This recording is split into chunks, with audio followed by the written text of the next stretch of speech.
All right, we're live. Bob, what is going on? My brother Bob Sophiea, how's it going?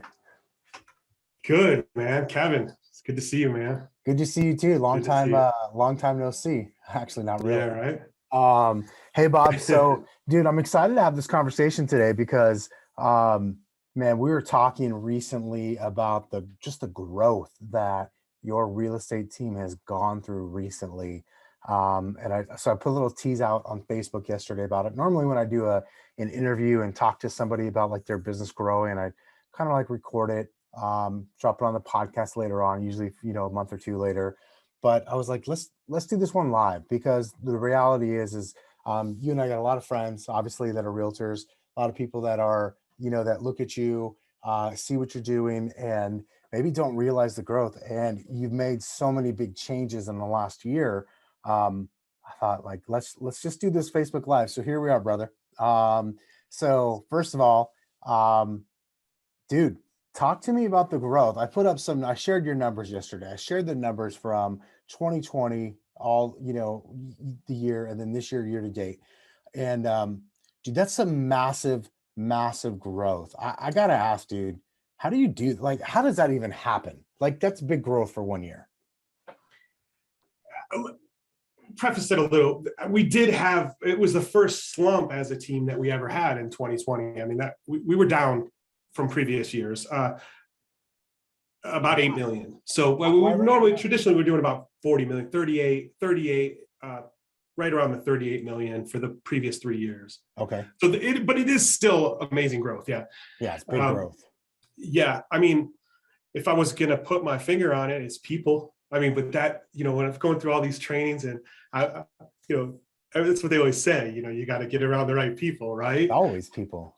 Right. But, you know, that thought or that process isn't real clear, like, yeah, you want to be around people, the people that are going to push you and the people that basically push you, right? The people that push you, but finding those people and connecting with those people and getting to the point that you're in business with those people, I think that's the part that they don't put in the notes, right? Or they don't teach in the class. So if I was going to put my finger on what took it from here to there, I'll just throw it out there as people, right? Yeah. I It's also the other thing is the other person being me, like just getting out of the way a little bit. Yeah, well, you've definitely kind of gotten out of the way. I like the way you said, like, they don't put it in the notes, or another way I've heard it say, it's like sometimes when the best things aren't spoon fed, right? It's not that you learned how to do something, or you heard, oh yeah, I just got to hire more people or better people, but it's like, actually, no, how do I get around people? And is it really just adding people, or is it adding the right people, both in my life and in my business, and actually inside, the four walls of my business? Yeah, because there's something that I think something that I've lived by is pointing thumbs and not fingers, right? So it always comes back to me. Like, I'm always pointing, like, if there's ever an issue, I'm pointing thumbs. Like, most people point fingers. They're Yeah. like, oh, it's this or this. Well, it always comes back to me. So I put a lot of responsibility on myself. But that being said, that's the piece that's kind of gotten in the way, is that other people haven't taken on that responsibility, haven't pointed thumbs at themselves, and now I have those people. So that's another big, huge lesson this year, I think, I, is being around people that are holding, they're being leaders. well, dude, that's the key. So a lot of people are like, hey, I want to hire, or I want to hold people accountable. And I'm like, I don't know. My thought is, I don't. Why not just hire accountable people, or surround yourself with accountable people, right? Um, I think I'm just gonna lay it out there, because here's the thing. You made a big move this year. You got up after being at Keller Williams for a real long time and made a move to Exp Realty. And the thought was, oh, great, Bob's just gonna, he's just going to recruit, production's going to go backwards, and they're not going to care anymore. And it's all about recruiting and all about this and that. But what I've seen from you is, you're definitely bringing people into the fold and into the mix and helping them grow their business, but you're doing it by growing your own business first, right? I mean, am I Yeah, off on that? No, that's it. I think that I've always looked for that validity. There's so many people out there that talk and talk and talk and talk, and they're this or they're that, and I see a lot in the real estate groups, like all these people giving advice to people. Like if there was one thing that they put into those groups is like transaction count or profitability, or if there was one badge that they gave to people in those real estate groups that could differentiate them from the players to the posers, right? Like there's Yeah. so many posers giving advice, and there's so many posers in this industry, and like trying to sell you something or trying to give you the magic pill, and I think that's always been important to me, is that I don't want to take credit for something that I haven't done, right? So our core business, the team, is the very most important thing to me. Now, EXP, what that's provided, like you said, people think, well, they're just going to go away from that and go towards recruiting, or like I'm bumping shoulders with the top of the top. Like the connections that I've made within this company within the first weeks and months that I've been there, it's like a multiply factor, right? Like just the thought, like where people's heads are. Blair had said something yesterday to me. I don't know how she said it. Something about people like Keller Williams selling themselves short, right? Yeah, that was a model where it taught a lot of people to think bigger, like to think bigger, but that also had limits, right? Like there were limits that were created within that, ceilings in places, I think with EXP, the biggest multiplier for me has been that those ceilings of the past are like way back here. Like now, right, the growth is so much, this big place is way bigger than it was before. So that also helps with growth, right? Yeah, those ceilings are now floors, and it's you're right. Like at the end of the day, we talked about people, right? And you can talk about that in so many ways, as far as like adding people to your team, needing to recruit people. But it's also, dude, it's the people you're around, it's the rooms that you're in, and it's the people you're surrounded. Listen, I'm just a core belief of mine is like the power of proximity. Like we rise to the level of the people we're around. Like I forget the exact quote. I shared it with you and a group of others, of our top performers in our little group here, about how effectively, if you want to raise your own standard, just get around people where the goal that you're going for is the bottom standard, is like that's the minimum, or below the minimum, because you will then raise yourself up to that. And Yeah. dude, that's the power of what you and I and so many other people are experiencing right now, and why we've had these, in a lot of ways, record-breaking years, record-breaking profitability years, in so many different areas for us at EXP. And it's why you guys as a company are just, I think it's you guys are taking off. Your results speak for themselves. Yeah. Yeah. It's exciting. It's exciting.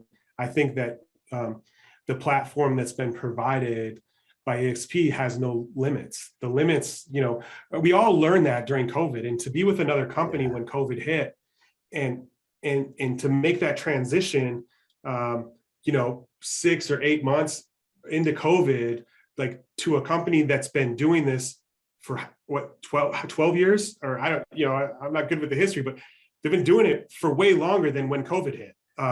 Virtual classes and a virtual, not having to drop a check off at the office, and like all these things that other companies had to learn in March of last year. Well, EXP had been doing them for over a decade. So in getting good at them and doing them and scaling up the whole time, it's a huge advantage in this marketplace. It's a huge advantage.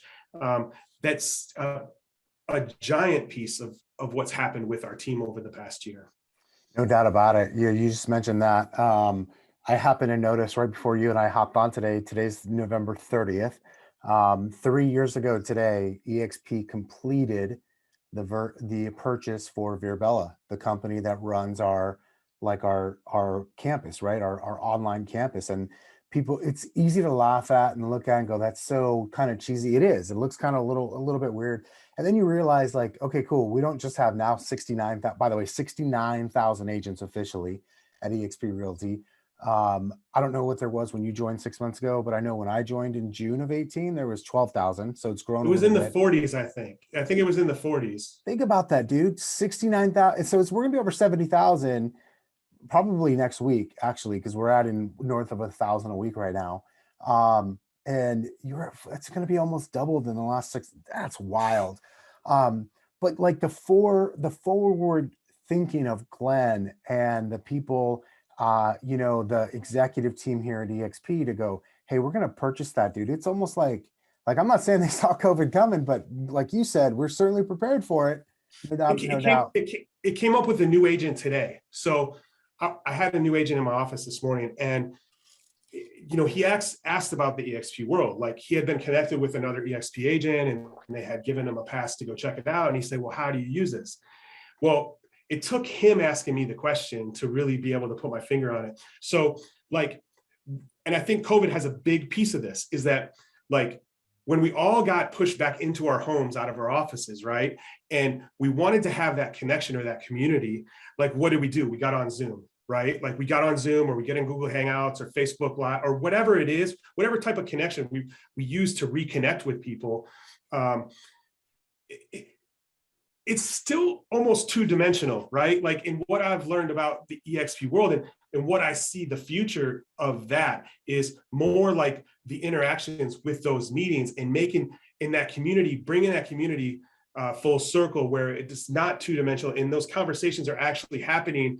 Because that's been a goal of mine ever since I started in real estate, is being able to bring people in from outside of my area and be able to help them like I'm able to help the people that actually feel the vibe of our office in the morning, right?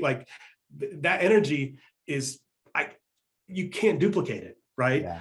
But how do we duplicate it and get it outside of our market? Or now it's not even necessarily outside of our market. It may be someone that's under down quarantine. The street. Dude, it might be down the street. Yeah. Right. Because that's what ended up forcing us into in March of last year. We got forced into the people that we normally connect with on that level. We're normally connecting with them on this level where we're feeling this energy together and we're working towards the common goal. We were getting this momentum going, right? And they're right there. They could have, but they couldn't come into the office anymore. So I really feel like that's the piece of the virtual world that we're going to see. That's going to be the biggest piece of it, is that being able to feel that the difference between a Zoom and actually being face-to-face, whether they're an avatar or they're not, being face-to-face with someone, it gives you a different feeling than just through a screen. So dude, I totally agree. Yeah. Well, that's awesome. Just makes the world a lot smaller, right? Yeah, it does. A lot smaller. Well, Yeah. Dude, we could probably go on and on. Let's do this. We're gonna wrap it up, but let's come back in 6 more months, because you're about 6 months in, a little bit more. Let's check in at the 1 year mark and go, okay, how's it going? Are you still growing? Are you still liking this? I think that's a question a lot of people think, is they see someone like you who's a big player in the market make a move and go, okay, I'm gonna let's just wait and see let's see if this works out. So Right. far so good. Not perfect, but it's been amazing in a lot of ways, right? And so we know where your results are headed. So that's pretty cool. So let's check back, maybe even just after the first of the year, and go, okay, how's it going? We'll be just about a year in, and we'll go from there. I will say this, that just to put this on this video of the 6-month mark, is at this point in my life, moving my business from Keller Williams to EXP was the very best business decision that I've ever made. I will say that, and we'll see how that compares to 12 months in. But after 6 months, it brings me to tears sometimes to think of how it all transpired and how we got connected, and how you kept that relationship going and those conversations going, and how I'm where I'm supposed to be. This is my calling. This is where I'm supposed to be. So right on, brother. Thanks, man. I really appreciate you. I love you, bro. I will we'll talk again very soon. All right. Thanks, man. All right. Take it easy, guys. We'll talk to you next week. Later. Later.